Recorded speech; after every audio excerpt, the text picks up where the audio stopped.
Assalamualaikum warahmatullahi wabarakatuh. Alhamdulillah, puji syukur kehadirat Allah Subhanahu wa Ta'ala, Tuhan Yang Maha Esa, yang masih memberi kita kesehatan dan kesempatan hingga hari ini kita dapat kembali berkumpul untuk memenuhi kewajiban kita P2K2. Nah, ibu-ibu semua apa kabar? Gimana kabarnya, Bu? Sehat, alhamdulillah. Keluarga semua sehat juga ya, Bu? Alhamdulillah. Nah, jadi terima kasih juga kepada ibu-ibu yang udah berpartisipasi dan menyempatkan waktunya untuk hadir ke dalam pertemuan kita hari ini. Nah, materi kita hari ini lanjutan yang sebelumnya ya, Bu, tentang gizi dan kesehatan. Kalau kemarin kan kita udah bahas masalah kesehatan bagi ibu hamil. Nah, hari ini kita akan bahas masalah untuk kesehatan pentingnya gizi untuk balita. Nah, sebelum kita mulai, boleh kita tepuk semangat dulu ya, Bu, biar makin semangat. Ibu-ibu berdiri, ibu-ibu.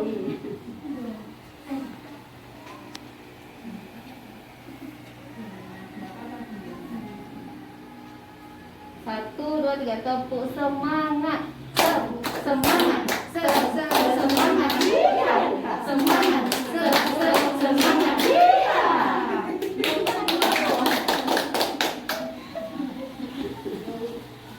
Nah,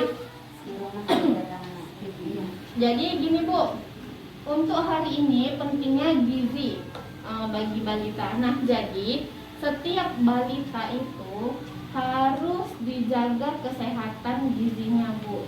Nah, gizi anak bayi bukan hanya kita orang dewasa, harus seimbang antara kebutuhan gizi yang vitamin A, B, C dan yang lain-lain.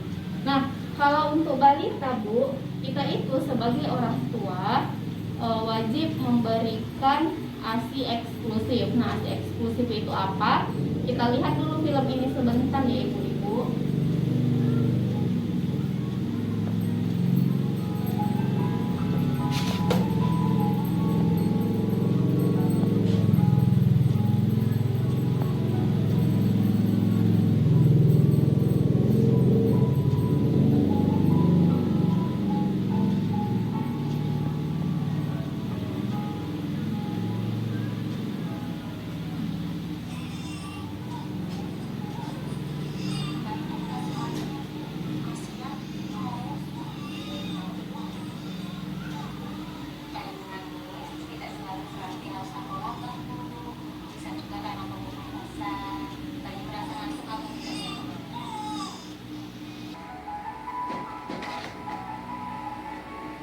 Oke, ibu-ibu.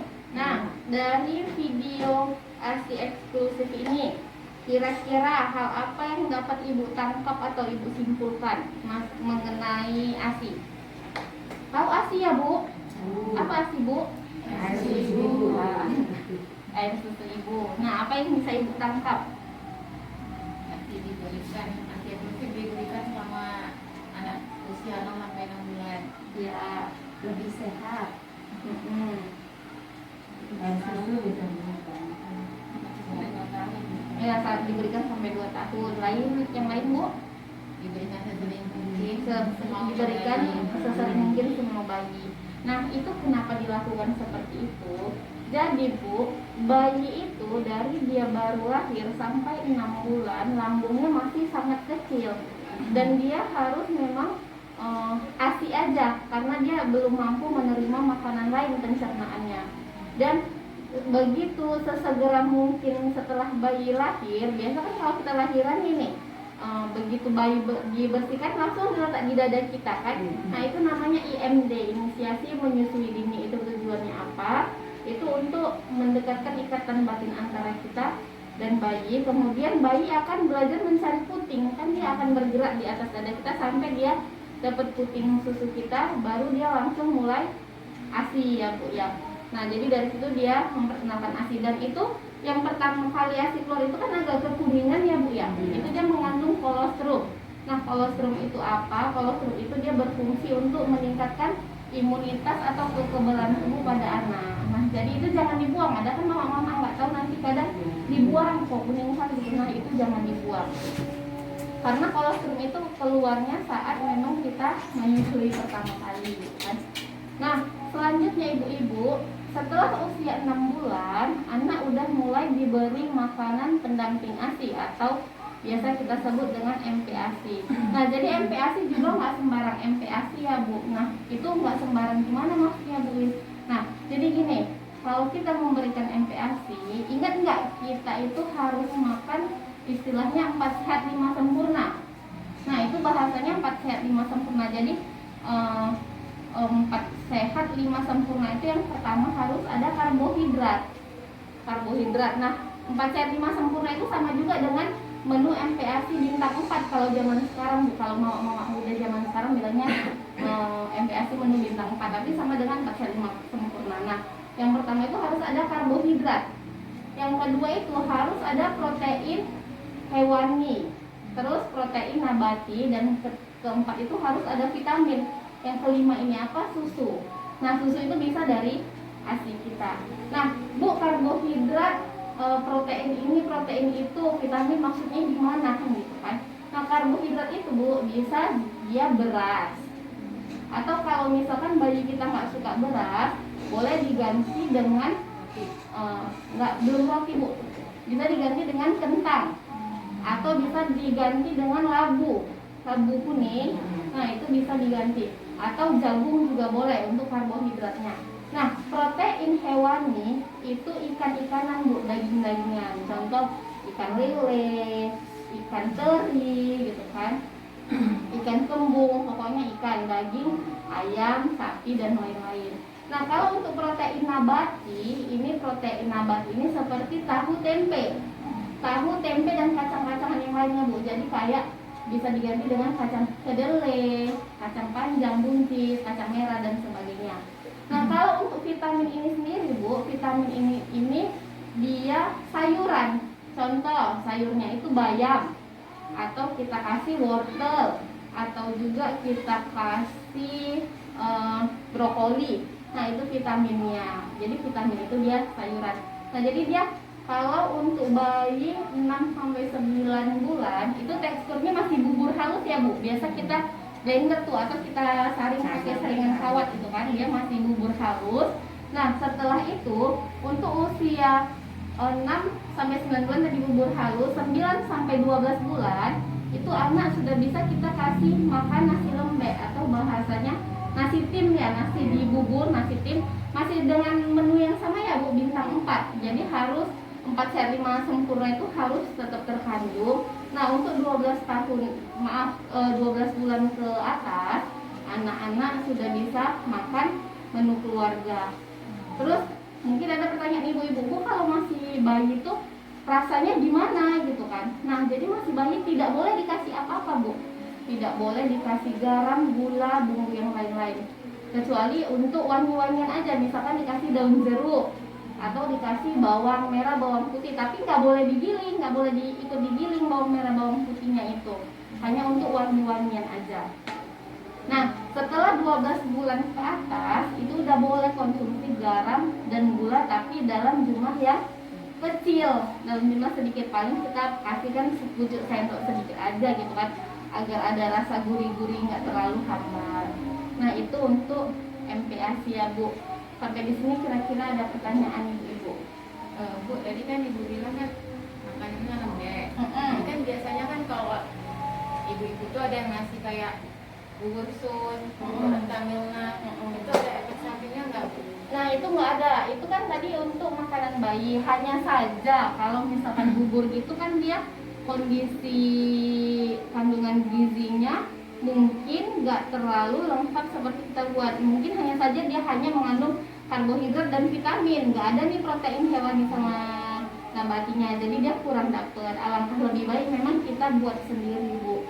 Dan itu kita buat nanti dalam porsi juga yang anak itu belum boleh terlalu banyak makannya, paling 2-3 sendok makan itu bisa 3 kali makan atau 2-3 kali makan gitu kan. Nah, terus ada pertanyaan yang lain lagi Bu. Misalnya kalau katanya nggak boleh kasih garam, nah kalau nggak kasih garam nggak ada rasanya gitu. Nah, jadi Bu, pencernaan kita, nah gini, pencernaan bayi itu kan belum terlalu baik. Jangankan bayi, kita aja pun nggak boleh terlalu konsumsi garam berlebihan, karena kan garam terlalu banyak ini bisa memicu berbagai penyakit ya, sama dengan gula. Nah makanya itu nggak boleh bayi dikasih gula garam. Jadi saya pun punya bayi kan, jadi dia memang tahu rasa garam itu setelah usia 12 bulan lebih. Tapi kalau misalnya dikasih gula merah itu Nggak boleh juga. Setelah usia 12 bulan baru boleh. Pokoknya dia harus ada rasa itu setelah usia 12 bulan. Terus gini Bu, ini biasa ibu-ibu zaman dulu nih, mohon maaf, gitu anaknya lahir nangis aja, dah. Oh dia nangis aja, nih belum kenyang nih, dikasih susu, nah nanti dikasih pisang. ada kasih nominal. Iya, dikasih nominal. Nah coba jujur ibu-ibu, siapa yang pernah kayak gitu? Iya memang. Nah jadi semua kayak gitu ya. Jadi Karena nggak tadi usah, apa? nggak usah ibu, mungkin orang-orang tua kita yang lain juga seperti itu, nggak ke anak, ke cucu. Nah jadi untuk sekarang kita kan udah paham ini Bu, tidak boleh lagi seperti itu, tidak boleh lagi seperti itu. Nah jadi kalau misalkan anak nangis itu mungkin dia nggak nyaman, kadang dia nggak nyaman, kan perlu dia digendong. Nah sekarang saya mau tanya, siapa nih ibu-ibu dulu yang waktu punya bayi atau punya cucu, begitu anaknya cucu atau bayinya lahir nangis aja langsung nih setelah dikasih ASI, oh ini anaknya nangis aja, coba dikasih pisang atau coba dikasih bubur bayi. Nah coba siapa? Biasa kayak gitu tuh ibu-ibu zaman dulu. Saya 6 bulan baru kasih. Anak pertama sarapan di Semarang. Nah, selapan ya, selapan itu sama dengan 38 atau 40-an, 36 ya. Nah, jadi itu nggak boleh. Kadang mama gitu, oh nangis aja nih kasih pisang, oh kasih Mirna, coba kasih bubur bayi gitu kan. Nah, jadi itu tidak boleh. Nah, apa karena lambungnya masih sangat kecil, masih sebesar kelereng ya. Nah, itu juga nggak boleh ya Bu. Pokoknya dia boleh makan sampai usia 6 bulan, dan itu masih diselingi dengan ASI sampai usia 2 tahun lebih. Nah juga ibu-ibu mana tahu ada di sini yang bekerja, itu ASI boleh diperah ya Bu. Jadi mungkin ibu-ibu tahu saya suka kalau ke lapangan bawa pompa ASI juga ya. Nah itu diperah, kita nanti simpan di lemari es, nanti dihangatkan pakai air hangat, itu direndam aja supaya bayinya bisa disusuin. Hemat lagi kan Bu kalau nggak minum susu formula. Lagian sayang juga kan uang, kalau dipikir-pikir ada yang gratis, kenapa harus kita susah-susah bayar? Dari kandungan gizi juga ASI itu jauh lebih baik, berapa kali lipat daripada susu formula. Sampai di sini paham ibu-ibu? Yang nanya dulu takaran bubur bayi itu sama 6 Nah 2 sendok Bu, kalau usia 6 sampai 9 bulan itu 2 sendok makan itu aja sekali ngasih makan, itu boleh dikasih 2 atau 3 kali sehari. Kalau 9 bulan ke atas sampai 12 bulan boleh ditambah, jadi 3 sampai 4 sendok makan. Setelah 12 tahun ke atas baru, jangan terlalu banyak juga kan, semaunya bayi lah. Istilahnya tetap porsinya lebih dari sebelumnya, tapi jangan juga terlalu banyak. Ada lagi pertanyaan Bu? Dan sering dikasih cemilan bayi ya Bu, makanan selingan, misalkan buah atau misalkan biskuit bayi itu, jadi juga supaya asupan gizinya lebih terpenuhi. Paham ibu-ibu? Ada yang mau ditanyakan? Udah.